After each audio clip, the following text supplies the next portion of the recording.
Hello દોસ્તો, આપણા અર્જુનભાઈ સાથે અમે બેઠા હતા, હમણાં કામ કરતા હતા તો થોડોક નાસ્તો કર્યો પછી બેઠા તો અમને એક વસ્તુ યાદ આવી ગઈ જે તમે નથી જોઈ.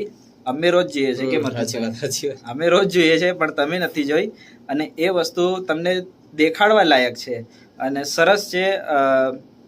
એક નોર્મલ જ વસ્તુ છે પણ તમે દેખશો તો તમને જાણવામાં આવશે કે આ તો નવું છે કંઈક એમ. અને એ પણ અમને ગિફ્ટમાં મળી હતી. અને હા, એ પણ અમને ગિફ્ટમાં મળી છે અને એ આપણા ગર્વ માટેની વાત છે. એવી વસ્તુ છે તો એ વસ્તુ તમને હું બતાવું અને તમે જુઓ. જો દોસ્તો, આ જુઓ, ઘડિયાળ જ છે પણ ધ્યાનથી જુઓ, એ ઘડિયાળ ફરે કઈ બાજુ છે? વાગ્યા છે 3.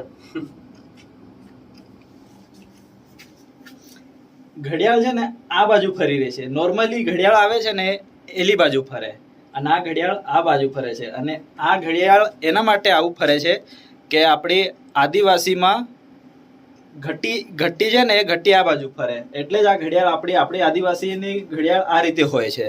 તો આ ઘડિયાળનું નામ પણ છે આદિવાસી ઘડી. તો આ દેખાડવાનું હતું અને હવે આપણા અર્જુનભાઈને પૂછીએ આપણે એના વિશે.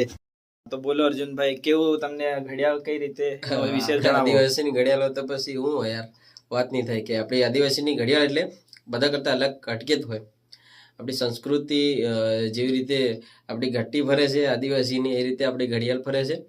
અને ઘડિયાળ પણ ગિફ્ટમાં મળી હતી એટલે મેં સ્ટુડિયોમાં લગાવી દીધી. અને બહુ સરસ ઘડિયાળ છે, આદિવાસી ઘડિયાળ છે.